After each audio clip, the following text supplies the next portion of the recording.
Bismillahirrahmanirrahim. Elhamdülillahi Rabbil alemin. Vel akibetu lil muttaqin. Ve salatu ve selamu ala Resulina seyyidil mursalin. Ve imamil muttaqin. Ve ala alihi ve ashabihi aleyhim ecma'in. Ve men tebi'ahum bi ihsanin ila yevmiddin. Amma ba'd. Esselamu aleykum ve rahmetullahi ve berekatuh. Kadirlik muhterem Müslümanlar. Peygamber sallallahu aleyhi ve sellem'nin körsetmeleri namlık dersimizin 13. kısmısı Es-Salam. Yani Müslümanlar birbirine salam kılış doğrusu da buludu.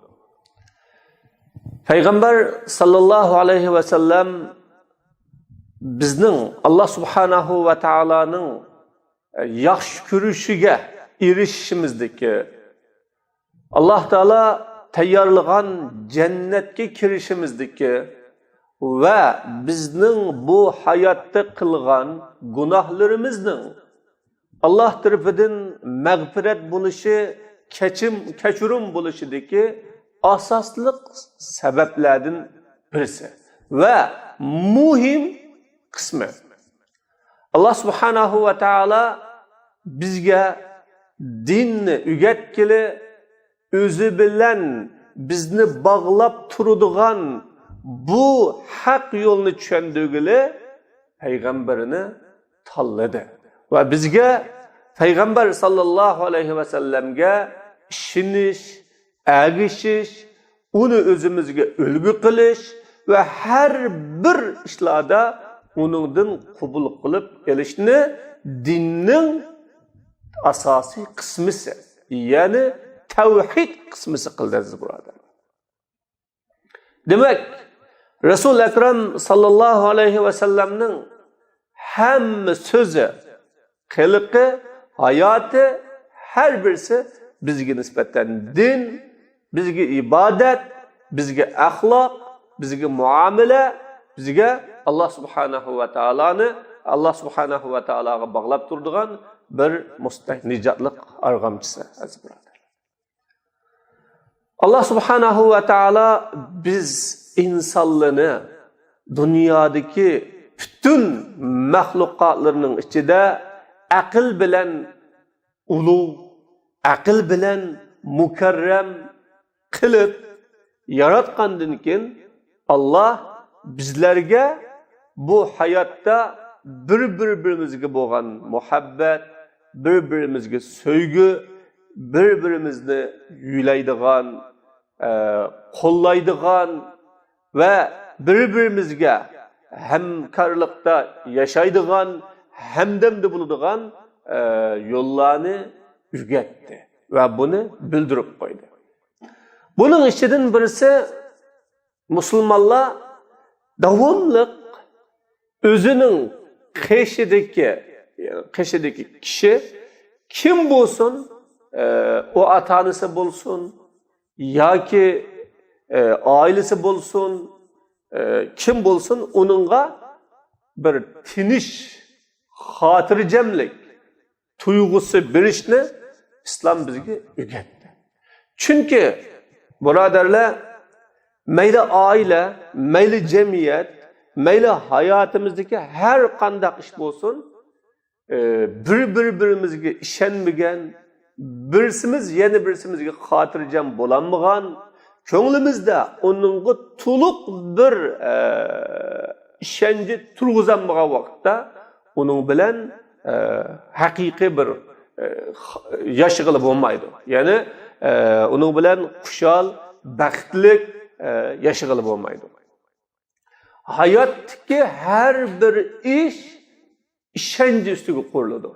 Hatırcemlik üstüge kuruludur. Bu hatırcemlikte hayatlık terakki kılıdı, aile güllünüdü, her bir iş ronak tapıdı. Şunun için birbirine boğan işencini bir iş için İslam bir ahlak ügetti. Bu ahlak kaçaniki bir Müslüman yeni bir Müslüman bilen uçraşkan çağıda Esselamu aleykum ve rahmetullah deyiş. Yani sendin sana Allah'ın salamı bulsun. Mendin sana salam bulsun. Salametçilik bulsun.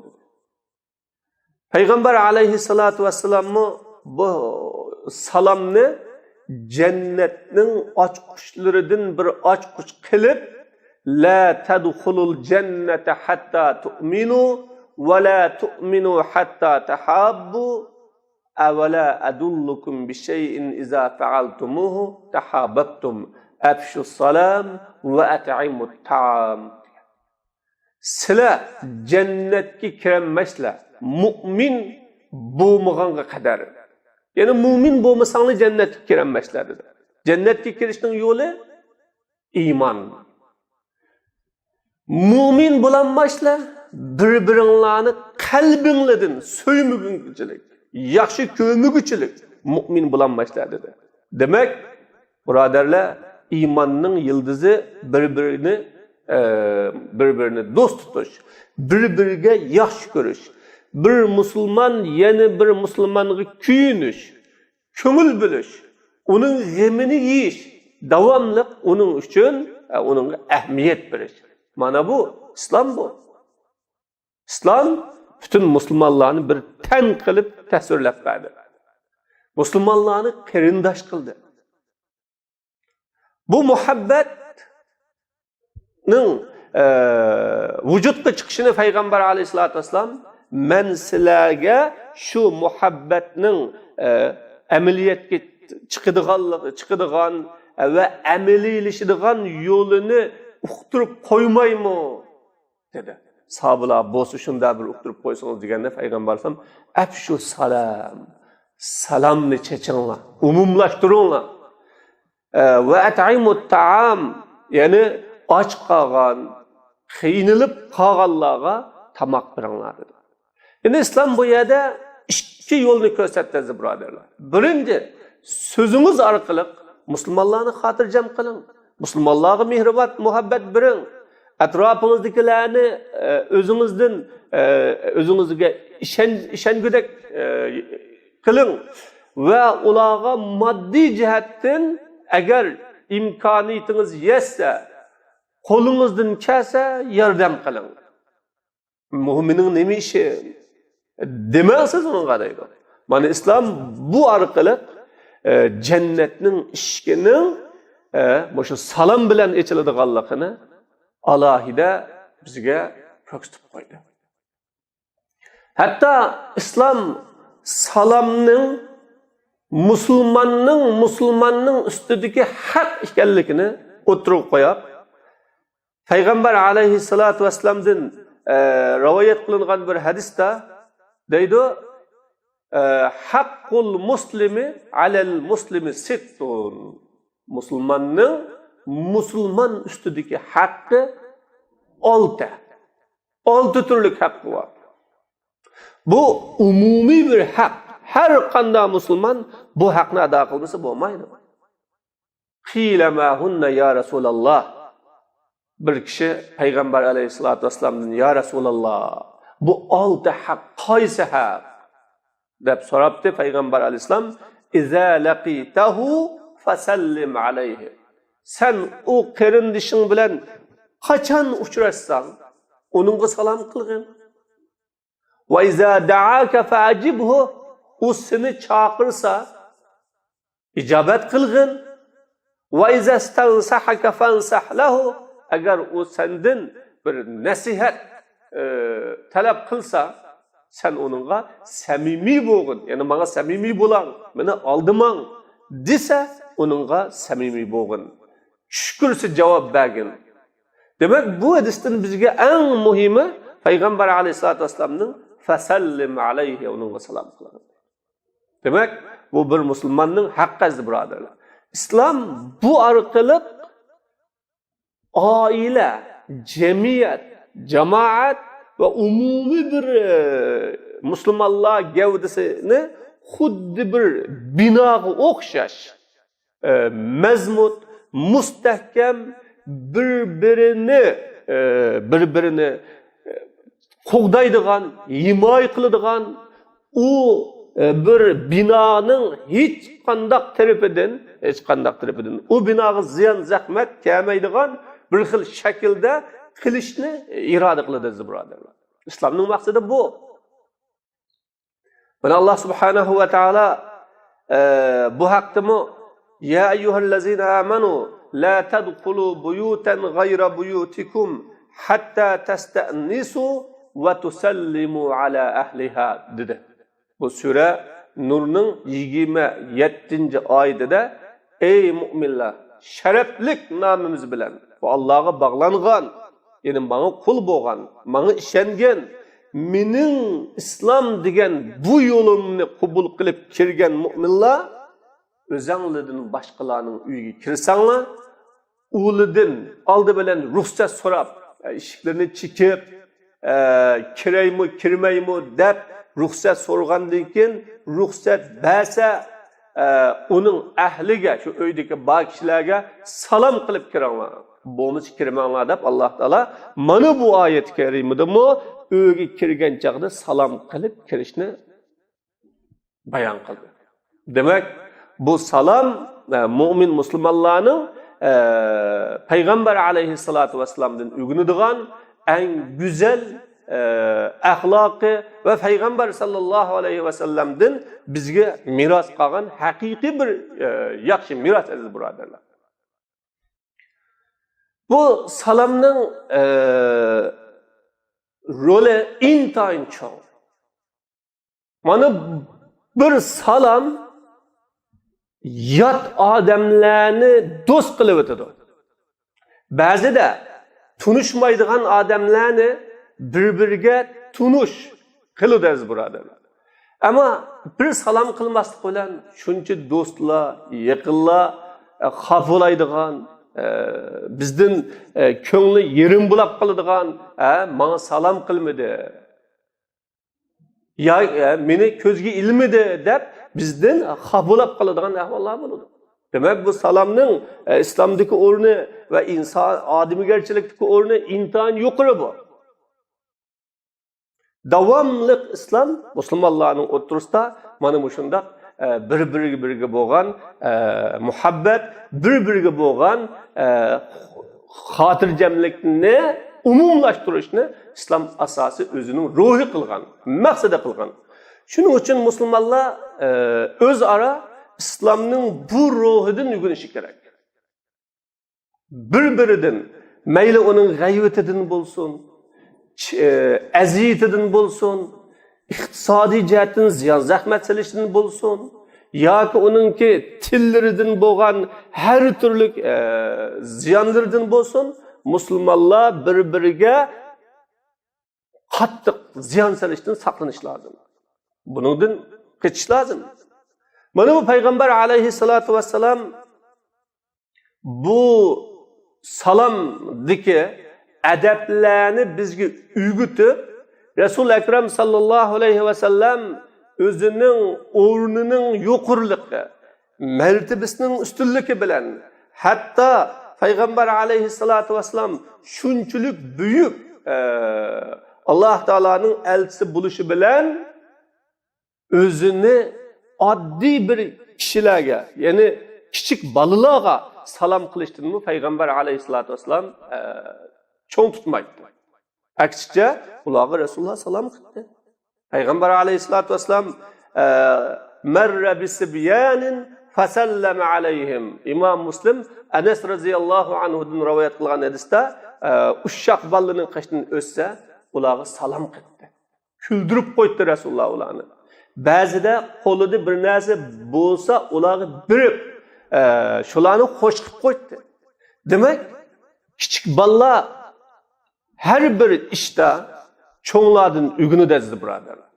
Biz oldi bilan o'zimizning muomalasiga, gap so'ziga, hayotiga, ishlarimizga diqqat qilsak, avlodlarimiz biz qanday bo'lsak, shunday bo'ladi. Shuning uchun bir jamiyatni yaxshi o'zgartiraman deydi ekanmiz. Ya bir aileni yaxshi qilaman deydi ekanmiz. Yoki avlodlarimni yaxshi tarbiyalaymi deydi ekanmiz. çoxum biz özümüzge qarashimiz kerak. Şu balalarga bo'lgan muomalada, balalarga bo'lgan ish harakatda yoki atrofimizga bo'lgan kishilarda qandoq bo'ldik, shuni qarashimiz kerak. Mana Rasululloh ushaq balalarga o'smi salom qilib o'tadi. Bular salomni yugansin deb. Rasul sallallohu alayhi vasallam o'zaro salom qilishdimi, u menga baldir salom qilsa-otdi. Men cho'ng bo'lgandikin demasdan salomning qoidalarini o'rgatib, liyusallimis sagir alal kabir val marru alal qa'id val rakibu alal mashi val qalilu alal kasir deb o'rgatdi. Kichiklar cho'nglarga salom qilsin avvalan deydi. Kichiklarga cho'nglarga qandoq salom qilish, qandoq muomala qilish, cho'nglarning qanday hurmatini qilish, buni o'rgatish lozim. Mao degan sizning dadingiz, yo bu sizning ustozingiz, yo bu sizning ilm jihatda, shundaqla tajriba jihatda cho'ng bu. Unda bo'lgandan keyin siz buning hurmatini qiling. Buningga loyiq, buni qadrlang. Buningdan ulgu eling. Bu sizga ustoz bo'la oladi, yo'l ko'rsataladi deb kichiklarni cho'nglarning qadrini qilishga, cho'nglarga hurmat bildirishga, cho'nglarga chuqur mehribon bo'lishga o'rgatish lozim. Mana bu nimadan boshlanadi? Salomdan boshlanadi. Shunga payg'ambar alayhisalom chuqur kichiklar cho'nglarga salom qilsin. Yo'ldan ketayotgan kishilar bo'lsa, yo'ldan o'tgan kishi yo'lda o'ltiruvchilarga salom qilsin. Ya'ni yo'lning ikki tarafida o'ltirayotgan kishilar bo'lsa, uningga yo'ldan o'tayotgan, mayli ular qatnashdi mangson yoki qanday shaklda mangan bo'lsin, chuqur o'ltiruvchilarga, yurtuvchilarga salom qilish kerak. Bu nima? Hurmat bu, izzat, ikrom bu. Uloqqa ya'ni minib qatnashga mingan kishilar piyoda minayotganlarga salom qilsin. Kichik ozlar ko'plarga salom qilsin.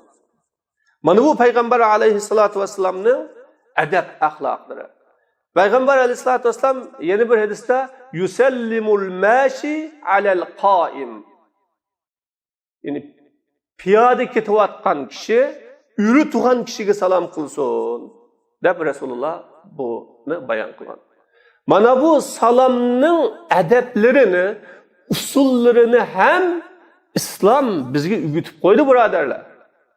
Biz bugun salomni boshqalardan talab qiladigan, qachon menga salom qilsa salom qilaman.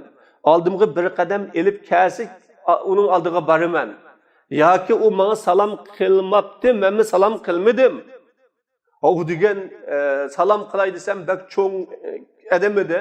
Men u cho'ng adamga salom qilmadim. Musulmonlar bu farqni biz tashlash kerak. Hammamiz adablik, qoidalik, axloqlik bo'lishimiz lozim. Bu bizga jannatning eshigini ochadigan, bir-birimiz bilan bo'lgan munosabatni mustahkamlaydigan, o'z oramizda bir-birimizga bo'lgan g'ayvat, shikoyat, yomon gumon qilish, dushman tutishni tugatadigan, shu orqali o'ttirimizdagi har xil ixtilof, ziddiyat, fitna shamollari chiqishdan saqlang'ili bo'ladigan bir go'zal yo'l aziz birodarlar. Payg'ambar islom hatto 3 kundan ortiq bir musulmon yana bir musulmon qarindishini tashib o'tishdinmi to'sdan tashlayotmisin.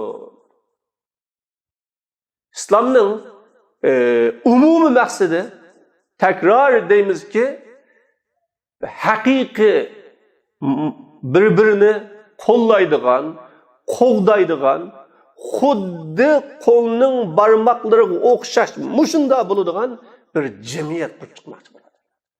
İslam bir amonet, İslam bir mas'uliyat, İslam Allah subhanahu va taolaning zimindagi xotirjamlik yo'li. Bu yo'lni mustahkam bir-bir bilan bog'langan, haqiqiy bino kabi bir jamiyat, bir jamoat bo'lgan chog'da bu islomni loyiq, mukammal shaklda ko'tagili bo'ladi. Hatto islom bu salomdimi?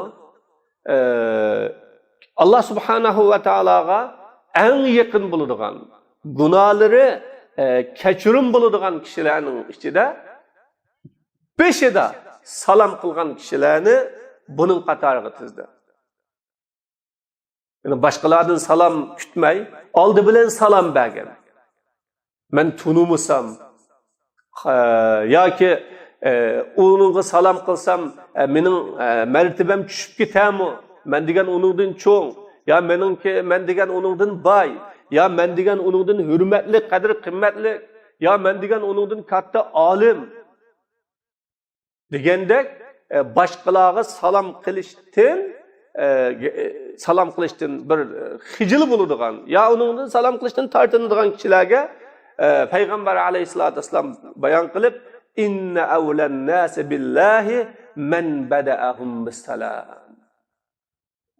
Haqiqatan kishilarning Allah subhanahu va taologa eng yaqini, Allah subhanahu va taoloning hurmatiga erishadiganini kishilarga salom bilan boshlagan kishilar. Dastlabda assalomu alaykum deganlar. Bu salomni islom eng yuqori o'rinda ko'rsatdi, birodarlar. Buni bir kishi Rasululloh sallallohu alayhi vasallamdan ayyul islami xayr dedi. İslamning qaysi yaxshi dedi. Ya'ni islomning ichidagi amallarning eng yaxshisi, Alloh taolaning oldida savobi ko'p, manfaat, uningki darajasi ustun bo'ladigan, bizni Alloh taolaga yaqinlashtiradigan amallarning qaysi eng yaxshi, qaysi deganda Rasululloh sallallohu alayhi vasallam yani en tut'imat ta'am. Sen och qolgan kishilarga muhtoj bo'lib qolgan kishilarning qo'siqini to'yg'izib qo'yganlikdan va taqra'as-salam ala man arabta va man lam ta'rif. Sen tunmagan kishilarga assalomu alaykum deganlikning eng yaxshisi. Demak, buni bu yerda islom birinchi salomni baldur qilgan, oldida qilgan kishilarni Allohga eng yaqin desa, mana bu hadisda tunumudung. Buningga salom qilgan dedi. Uning iymoni, e'tiqodi, taqvoligi buningdan surishti qilib o'ldimi o'zini? Demak, aziz musulmonlar, biz atrofimizdagi kishilarga nisbatan mana bu payg'ambar alayhisolatu vasallamning ko'rsatmalarini umumlashtirishimiz kerak. Hani bugungi kunda qaraydigan bo'lsak, salom xoslashib qolgan. Kimlarga? Tunuydiganlarga, yo do'stlarimizga, yoki o'zimizning yaqinlariga, yoki o'zimiz biladigan kishilarga xoslashib qolgan. Ammo boshqa kishilarga salom qilmaydigan, salom qilishdan xijil bo'ladigan, hatto nima uchun salom qilmaysiz desa, men uni tunamadim deydigan. Mana buni payg'ambar alayhisolatu vasallam qiyomatning alomatlari deb bekitdi. Bu tunug'anga salom qilib, tunumag'anga salom qilmaslikni qiyomatning alomatlari deb hadisda bayon qilgan. Ve payg'ambar alayhisolatu vasallam bir to'p kishilar yig'ilib o'tirgan yerga kelgan chaqda ham salom qiladi va u yerdan chiqib ketsa ham salom qiladi.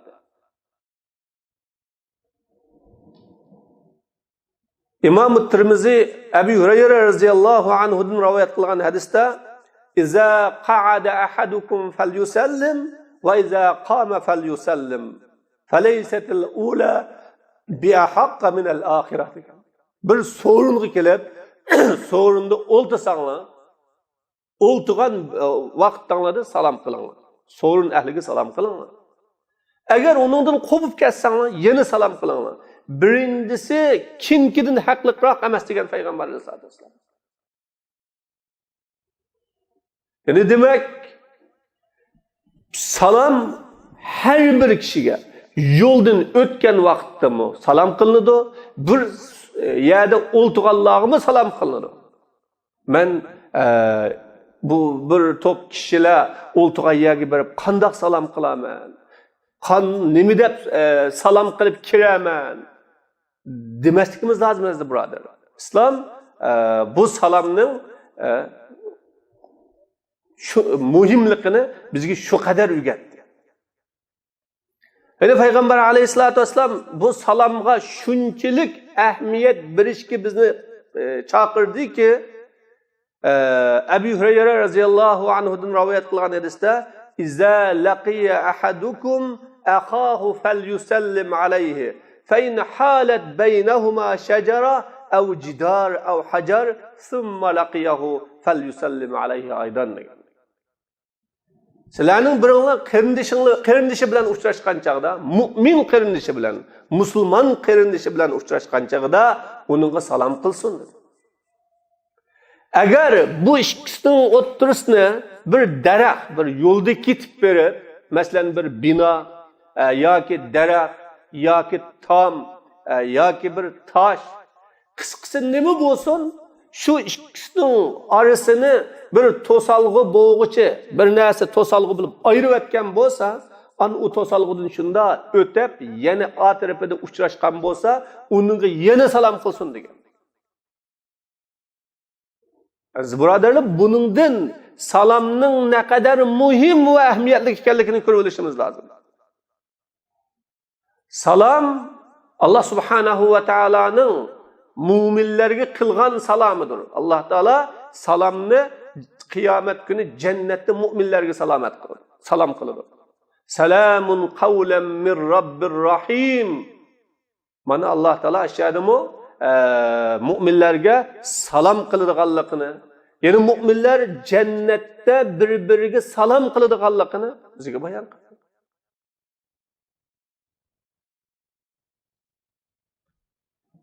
Hatta bir urunga kirgan chaqda u vaqtda salom qilish kerak. Payg'ambar alayhisolatu vasallam masjidga kirsa, "Iza dakhala ahadukumul masjid falyusalli salatayn." Yani sizlarning biringlar masjidga kirgan vaqtda shu chaqda 2 rakat namoz o'qisin va salom qilsin degan. Ammo ilm so'rinlari, da'vat so'rinlari, tabliğ so'rinlari bunda so'rin bo'lib qolsa, bu yerga salomni kim qilsa bo'ladi? Chunki shu so'rinda qilingan da'vat, nasihat va yoki u yerdagi muhim ishlarni bo'lib o'tmaslik uchun, kishilarning diqqatini, zehnini chechib o'tmaslik uchun kim qilsa bo'ladi aziz birodar? Kishilar bilan uchrashgan chaqda qanday salom qilamiz?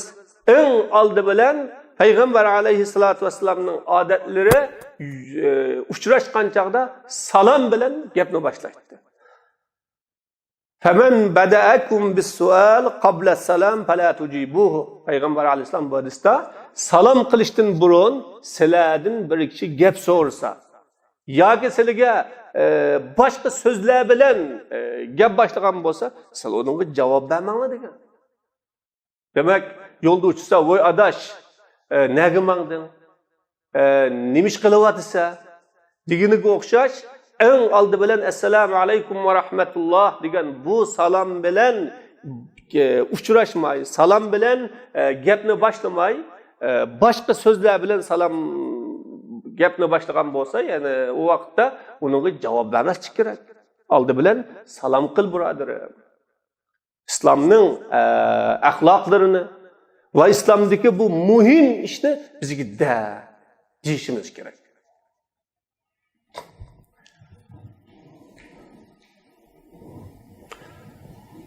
Hatta islom uyga kirgan, ammo uyning egasiga salom qilmagan kishiga uyga kirishga ruxsat qilmaslikni buyurgan. La ta'zanu liman lam yabda bis salam degan. Uyga kirgan kishi salom qilib kirmasa, beshida sizlar uningga ruxsat qilmanglar, kirgili qo'ymanglar degan. Çünkü salam mendin sen salamet bol, hatırcam bol. Men sana hiç kandak ziyankeşlik kılmayma. Men senin kerindişin, senin buradirin. Men başkalarga ziyankeşlik kılıdığan adam emas. Meyli menin tilimdin, kolumdin, her kandak söz arkalık bulsun, ya ki emeli iş hareket bilen bulsun, mendin sana ziyankeşlik kelmeydi. Digen bu mananı uqturur deriz buradarlar. Şun bir Müslüman, yeni bir Müslümandın salamet buluşu bu İslam'ın ölçümü. Resulullah sallallahu aleyhi ve sellem el-muslim men selimel muslimuna min lisanihi ve yedihi. Müslüman degen kim o? Kandak adamni Müslüman deymiz. İslam bunu mu bizge tunutup koydu? Çünkü her bir adam özünü men Müslüman deb da'vo qilib olmaslik uchun. Bunun kaidesini bekitip koydu. Birincisi, Müslümanlar onun tilidin salamet kılgan kişi. Onun gaybetini kılmaydıgan, onu başkalarına çekip koymaydıgan, tili arkalık eyiplerini, kemçiliklerini aşkarlamaydıgan, onun abroyunu tökmeydigan, onunla til arkalık vücum kılmaydigan, maddi cihettin ya manevi cihettin tili arkalık ziyan salışkı sebepçi olmaydigan kişi. Kolu arkalık, yani kolu arkalık onunla bir nesillerini uğurlamaydigan, ya ki kolu arkalık ziyan sağmaydigan. İnsanın umumi iş hareketleri tili ya ki kolu arkalık buludur. Demek insan muşu ikisini kontrol kılalığa vakitte başka bir Müslümanğa tilindin ya ki kolangdin bir hatırcamlık, salametlikni bireligen vaktinde sen onun nispeten Müslümansın. Bu Müslümanın ölçümü bu.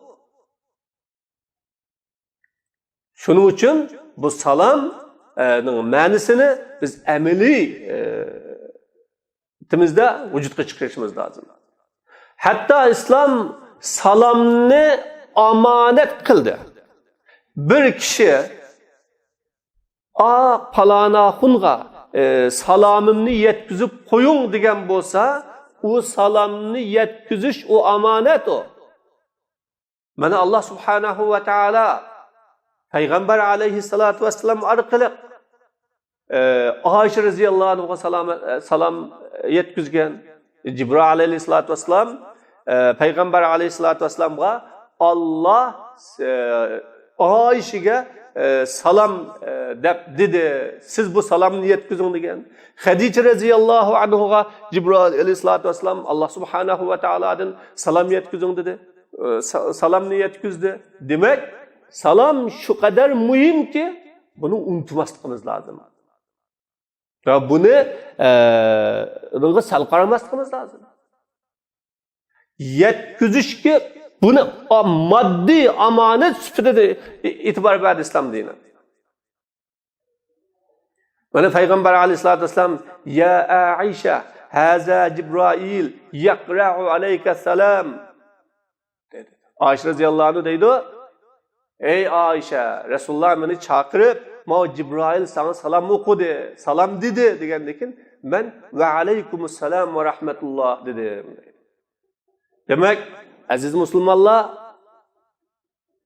salamni başkalarga yetkizish bu İslam dini yo'lluq ve şundaqla bu bir amanet unutib qaptikanman. Yoki sal qarabtikanman. Dep qo'yay deb demeptikanman. Bu amanetni üstümizge elib bunu demisek hem bo'lmaydi aziz birodarlar. Mana Peygamber aleyhissalatu vesselam salamga şu kadar ehmiyet berdi. Hatta Resulullah salamga şu kadar ehmiyet berdi ki bir kişiga salam qilsa, o kişi Peygamber aleyhissalatu vesselam'ның salamını anglamasa, Resulullah salamni 3 qitim takrorlaydi. Assalomu alaykum deb 3 qitim takrorlaydi shuni. Ta ki o anglaganga kadar. Bir qitim salam qildim anglamadı. Yoki salam qilmadim ko'midi, bilmidi emas. onunla bülgenge kadar, anılganga kadar, onu tushenganga kadar salom qilish, mana bu bir mu'minning güzel adab, axloq aziz birodarlar. Demek İslam bizga muomala qilgan chaqda, kishilarga muomala qilgan chaqda chuqum muomalani eng oldi bilan o'zimizdan boshlash va o'zimiz bu muomalada Payg'ambar alayhissalatu vassalamning ko'rsatmalarini, yo'l yo'riqlarini chuqum amillashtirish ne bizdan talab qildi. Biz bu salomning muhimligiga sal qaramaylik. Bir oila salom tufayli yoki bir do'stning yana bir do'st bilan salom tufayli yiroqlashib ketishi mumkin. Menga qo'shnim salom qilmadi, nim bo'ldiki? Ya do'stim salom qilmadi, nim bo'ldiki? Degandek. Ya ba'zi vaqtlarda shunda bir vaqtlar bo'libki, shunda salom qilmaganlik xuddi boshqa bir ma'noni uqtirib turadigan. Menga hasad qilibdi. Menga chidamabdi. Allah subhanahu va taolo bergan menga bir yaxshilikni u sindiramabdi deydigan, bunda bir gumonlarni paydo qilib qo'ydigan bir chaqlar bo'ladi. Ana shunda vaqtlarda salom qilmasa, musulmon uningdan xafa bo'ladigan, o'rtada adovat paydo bo'ladigan, shuning bilan shayton buningdan foydalanib dushmanlashtiradigan, bir-birini yiroqlashtiradigan mana bu ahvollar bo'ladi aziz birodarlar. Bu salom intayin muhim bu. Şuna Peygamber aleyhissalatu vesselam bir adam "Esselamu aleykum" dese 10 savap yazılады. Ve rahmetullah dese 20 savap yazılады. Ve berekatuhu dese 30 savap yazılады deb hatta salamның savaplarını mı eniq büktüp verdi. Enindinkin salam kılsa salam qilg'uchiga salam o'xshash salam qilish veya onundan aşırıp salam qilishning savobi yuqori, darajasi ustun bo'ladiganligini Alloh taolo va iza huyyitum bi tahiyyatin fahayyu bi ahsana minha aw rudduha deb bizga bayon qildi. Agar sizlarga bir kim salam qilsa, sizlar o salamga o'xshash salam qilinglar yoki onundan yaxshiroq salam bilan salam qilib qaytaringlar deb Alloh taolo bizga salamni uning qilgan salamidan oshiribroq salam qilib qaytarishga Alloh taolo bizni qiziqtirdi. Demak, bir kishi sana assalomu alaykum desa sen va alaykumussalom va rahmatullohni ketib dedi. Ammo salam Adem aleyhissalatu vesselam'dan tatip bugünkü kunga kadar mu'min musulmonlardan bizga yetib kelgan salam assalomu alaykum. Onun iniq onunki so'zi iniq ve biz uni payg'ambarlardan boshlab Adem aleyhissalatu vesselam'dan ta bugünkü kunga kadar bütün musulmonlar bir-biriga qiladigan salam u o'zgarmadi. U yengilanmadi. Onun ma'nosi almışıp ketmedi siz buralarla. Biz bugün salamның ma'nosini ba'zida o'zgartiryapmiz, almashtiryapmiz. Mu'min, musulmon bo'lib turib, boshqa millatlarning salamlarini o'zimizga o'zlashtiryapmiz. Bu nima uchun shunday qilding desa, endi qarshi taraf musulmonmi, emasmi biz bilmagandan shunga shunday qilishga majbur bo'ldik. Allah subhanahu wa ta'ala ve iza huyyitum degan sözüde sen karşı taraf sana salam kılsa o musulman mı emes mi onu sen sürüştüğüme sen qanday salam kılsa assalamu aleykum deb salam kılgan bolsa sen onunğa ve aleykum assalam deb cevap verdi. Şunun için bu salamның labzelerini almashtirish to'g'ri emas. Salamның en güzel bu salam Allah Teala'nın isimlerinden bir isim. Allah Esselam degen Allah'ın bir ismi var. Bu isimlerden elingan bir isim. Demek sen menden salamet bol, hatırcam bol. Bu en çok bir müminin yeni bir müminge biridigan hoş haber aziz braderler bu. Bir odam mendan xotirjam bo'ling, men sizga ziyonkashlik qilmayman, mendan sizga hargiz yomonlik kelmaydi, men sizga qat'iy eskilik qilmayman, bu mendan sizga so'z bu, qasam bu, va'da bu desa, biz shunchalik xotirjam bo'lib ketamiz, menga ziyonkashlik qilmaslik bo'ldi deb. O bir mo'minning kuniga assalomu alaykum, ya har bir uchigan vaqtda assalomu alaykum deganligi mana bu mu'minga bo'lgan, musulmonning musulmonga bo'lgan yoki atrofdagi kishilarga bo'lgan bizningki xotirjamlik, xushallik, baxt bir nimamiz bu, salomimiz bu. Buning ma'nolarini o'zgartmasligimiz kerak. Demek bu güzel hisletni aziz Müslümanlar davamlaştırış ve bunu davamlı umumlaştırışımız İslam'ın bizden talep kılgan talepleri. Bu Müslümanın üstündeki hakkı, Allah Subhanahu ve Taala'ga yakınlaşıdığan bir ibadet, Peygamber Aleyhisselatü Vesselam'ın bize koyup koygan sünneti, biz mümin Müslümanların o'rtasida güzel davamlaşıp kelayotgan bir ahlak, mana bununla ehemmiyet berish kerak. Bunu xoslaştırib olmasligimiz kerak. Yani tunishadigan, bilishadigan, o'zlari tushunishadigan kishilarga qiladigan, boshqa musulmonlar qilmaydigan bo'lib olmasligimiz lozim. Allah Subhanahu ve Taala hammamizni Peygamber Aleyhisselatü Vesselam'ın bu sünnetiga ergashgili ve bunu ameliy hayatımızda tatbiq qilishni nasib qilsin. Ve axiru da'vana alhamdulillahi rabbil alamin.